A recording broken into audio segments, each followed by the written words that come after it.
Hey everyone, I'm Lucy Norris. I am the head of content and communications at Equibox Digital, and Human Commerce Campaign is a series where we dive into this topic of the intersection between product, consumer and technology. What does that mean? What does it sound like? And we speak to some of the industry's leaders and experts and also innovators about their thoughts. Today, I'm here with the co-founder of P&Co, also independent marketing consultant, Adison Clark. Adison, thank you so much for joining us. No problem. Thanks, Lucy. It's good to be here. Good to get to chat about all things kind of brand marketing, e-commerce. So looking forward. I wanted to chat to you more about kind of how you've developed this brand, how not only it continues to grow, but it also is currently thriving during a pandemic. So how did you set up this business and what did you put in place so that it could be sustainable? We love, big global brands. We love Levi's. We love, All Saints. We always look up to the big boys, really, Superdry. But I think at that time, kind of 8 years ago, social media was really new. I think, the only people that were really using that at the time were influencers and just kind of, people. So not many brands had kind of got on there straight away and developed a connection with their kind of customers. Yeah. And we thought that, these big kind of global brands, that they were just kind of, putting out their products and really not caring so much about, that end user, how they're going to feel when they get their products, when they're getting emails, what's going through their head. So, we really wanted to make a brand, not only that kind of embodied our, passions, which would be, kind of West Coast California vibes, tattoos, coffee, motorbikes, vintage Americana. But we also wanted to make a brand that, connected with our customers and that gave them, a lot of value from, just interacting with the brand and being open with them and kind of taking them along the journey with us. So it was kind of, a decision that we made at the start, really, just to, make sure that when we were using our online channels, because that's what we were going to start out with. We started out with, our own money, funding the business, and we just went on any organic kind of online channels that were out there, really. And we just kind of really, thought about what we're going to be communicating, who we're going to communicating to, and how they were going to, engage with that and really kind of get what the brand was about. So it was kind of a decision off the bat to make sure that they, had a really good experience and we put out the best kind of quality content that we could. And then during lockdown, how have you been able to remain sort of relevant and accessible to your consumers and at the same time change and adapt to what they currently need, because our needs have, of course, changed rapidly during this time? So immediately off the bat, we thought, right, everyone's going to be a bit more careful with their spending habits. That's going to completely change. So, we knew, and, I kind of knew that the way that brands are going to get through this is not being so, sales focused or, kind of pushing offers and reliant on sales, that they've got to get through this with their customers. They've got to take them, through this journey. So the guys internally have really done a good job of, kind of doing some research on what our customers were doing in lockdown and how we could, kind of engage with them and help them be positive during this time. So the guys have done things like interactive coloring books, because we're quite creative. Our customers are quite, they like tattoos. They're very kind of, they like customizing clothing. So our t-shirt designs have always been what we've been known for. And Lee just kind of decided, well, let's just, get these off into a PDF, let people print them out and see what people do with them. And that's been really good. And it's just kind of trying different things out, really, and just making sure that you're listening and not being as commercially minded as you usually would be, I think. And as you are listening, you're continuing to build this community. I am interested, though, when the time comes when it is okay to, I mean, it is still okay to sell, but it has to be done in a very sort of careful way and very definitely. So when it is, more acceptable, how are you planning, and how do you think other e-commerce leaders are thinking about this, of getting the product as close to the human as possible without physically being able to touch or feel it? Because what P&Co offer, like you said, it's personalized, it's an experience. How can we get that when we can't actually have it to touch?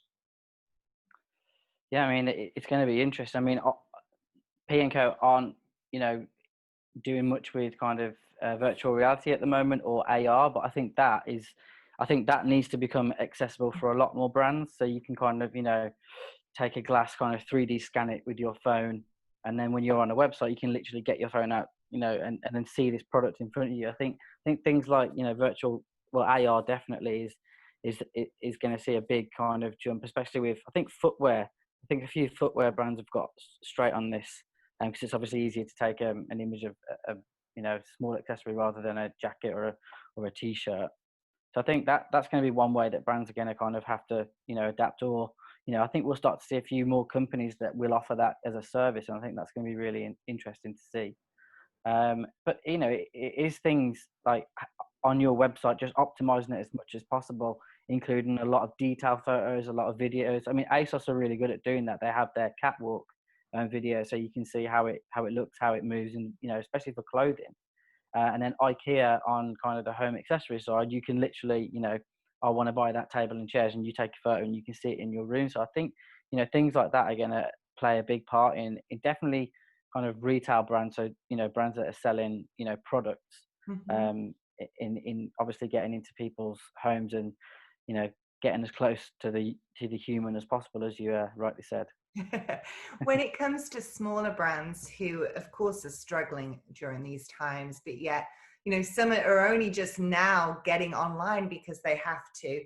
Mhm. And now not only are they online, but now they have to cut through all of the noise and actually reach their customer again. So what tips do you have for them? What advice do you have when it comes to actually getting directly to the consumer in the most efficient way with obviously a minimal budget? I think it depends what products they're selling, but you really, I don't think people should kind of be reliant on, you know, getting people through this crisis as much as they have been. So kind of talking about COVID and, you know, keep your distance and social distancing, because, you know, the UK government have done a really good job of marketing that. So I think everyone kind of knows, you know, what they should be doing at the moment in terms of, you know, keeping safe and staying alert.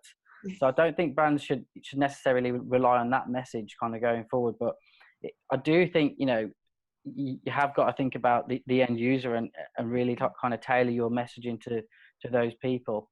In terms of budget, you know, things like Fiverr, Upwork, you know, all of those kind of freelance platforms are going to be really kind of useful now, and a lot of freelancers are going to be available on those kind of platforms to kind of, you know, work with, you know, if it's a photo shoot, if it's, you know, a website tweak. Or so I think a lot of those platforms, definitely for smaller brands, are going to start to see a lot more of people access them.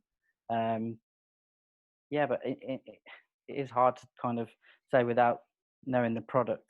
It is, yeah, and that it is a tricky question that I asked you, and I think maybe this has stemmed from, you know, the idea of user generated content, and at Mm. first we think that that is necessarily maybe a cheaper way to market our products, Right. like No, getting of course. Yeah, consumers yeah, to definitely. market it. But then I get thinking, because I'm like, okay, so Gymshark, for example, from, Mm. you know, our sort of area of the country, they've done Yeah. extremely well. Yeah, just over there. Just that way. They've done extremely well. And, you know, the main sort of marketing strategy was user generated content. So Mm. how do we move forwards with that? Is that going to still be relevant? Because that is getting the product as close to the consumer. Once they actually get it, then they're Mm. promoting it, they're marketing it. But is that sustainable? Can a marketing strategy last that long just from that? Or do we have to elevate what it is that we're sharing with our consumers?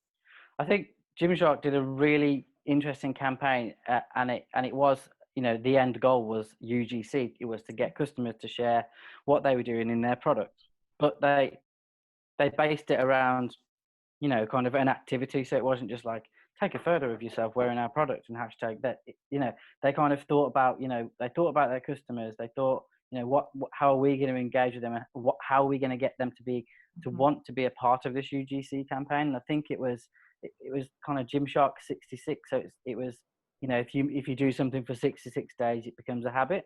Yes. And that was, you know, so many people got on board with that, and they were, hashtagging Gymshark and wearing their clothing, but they were also feeling like they were a part of something.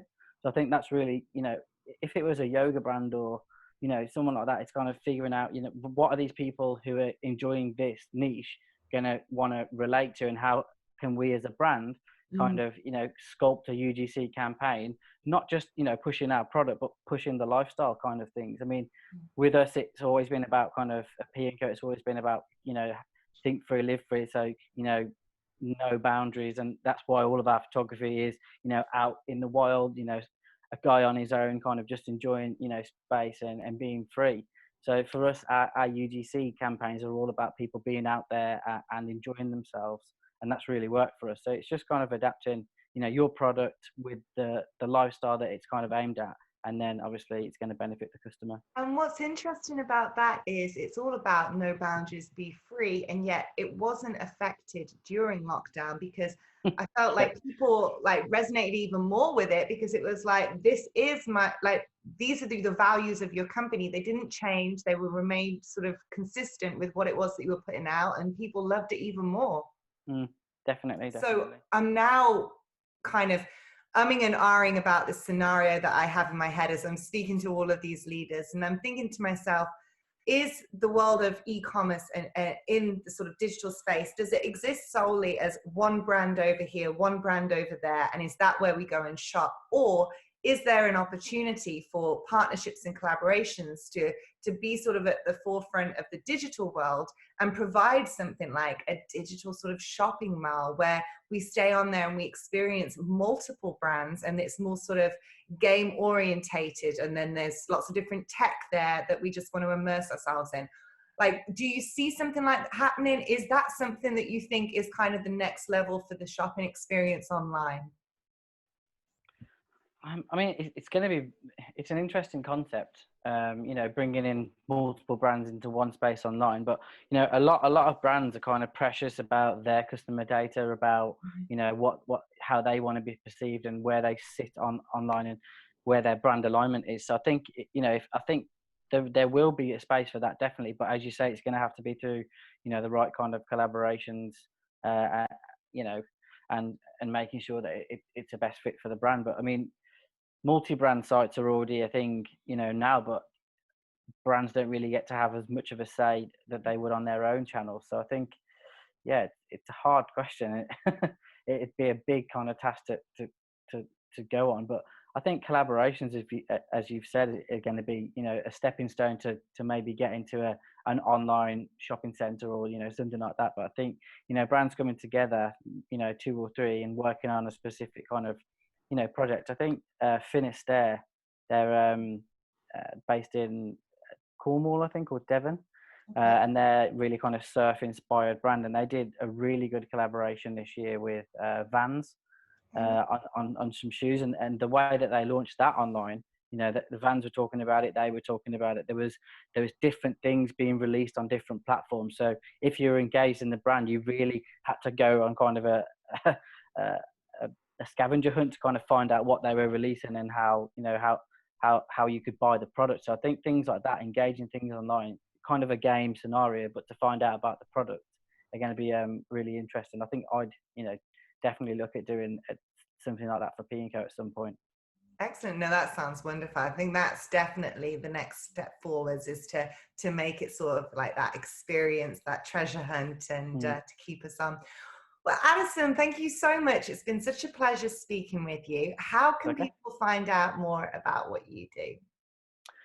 So my website is just adisonclark.com, single D, Clark without the E. I like that. That's a nice way to remember it. There you go. And then my Instagram is just _Adison Clark. And yeah, it's been interesting to kind of, look at the internal team and see what they've been doing at P&Co, but also to be working with a whole host of brands at the moment, to kind of get them online as quickly as possible or optimize whatever they were doing. And then the thing that I'm kind of working on at the moment is kind of post-COVID campaigns. So kind of what you said, how are we going to get this brand from here to the best position possible after lockdown? And it's been really interesting working on kind of those campaigns with different brands. Excellent. Well, Adison, thank you so much. I'm going to let you go and enjoy the rest of your day, and we will be back with more interviews for the Human Commerce.